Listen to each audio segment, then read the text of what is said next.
So Sarah had the idea of what this play was with Adrian, and they got in touch with me and said, and their first thing was, it's going to be set in the kind of mid-1970s, when kind of punk is coming in.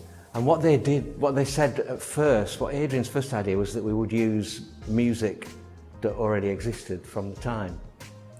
And I said, no, I can't do that, because that's what I do, is write music. What about we use music that's kind of reflective of that time, that sums up how things were changing? Not just culture, but like how music was reflecting how culture was changing, and politics.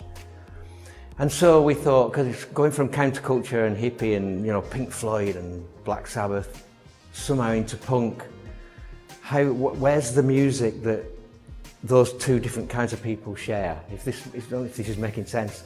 So there's these counterculture people who are leftovers from the 60s, early 70s hippies, who are doing they're squatting these amazing houses all over London and setting up like food co-ops, housing co-ops. They've got basement rooms to rehearse in, and they're doing like their own little zines that they print themselves on a Gestetner printer. And then in come people like the Slits and the Clash, squatting, seeing it free housing, and they start their bands. I kind of thought about it for a lot, and for me I suddenly thought the music that people shared was reggae music.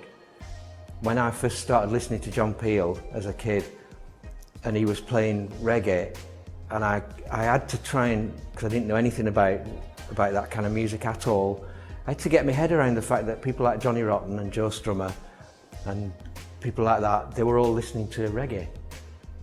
And I felt like a bit of an idiot that I didn't know anything about it and that I didn't listen to it. I just wanted to kind of jump up and down to loud, fast music. So that's how it started, and that was before we knew that the musical was going to open in Coventry. And I came here on one of the early visits to the theatre.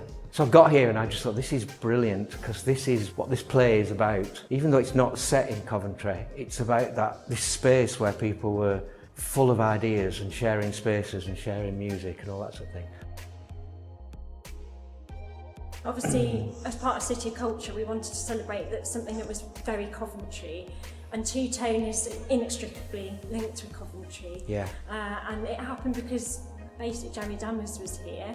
Jerry was very passionate about the anti-racism movement, and it was rife in Coventry, it's sad to say. You know, we start off the exhibition by setting the scene at what the political scene was like, and from that develops the mash of the sound, and we all know and love that sound. It's kind of such a catchy, iconic sound. I was brought up in Burnley, and I was just basically racist and homophobic, casually, but as a schoolboy, that's what I knew. Right at the beginning of punk, when somebody suggested that there was going to be this anti-Nazi league and the Rock Against Racism movement, because I was friends with people who were in bands, and they knew that you could get a gig if you signed up to this thing, because they were putting benefit gigs on. So I went to see one of my friends' bands, and they were handing out Rock Against Racism badges on the door, and I didn't take one. I thought, no, I'm not involved in that kind of thing. And it literally, within weeks, I kind of realised that all the cool people were all into this, and I wasn't, and I thought, oh, I'm the idiot.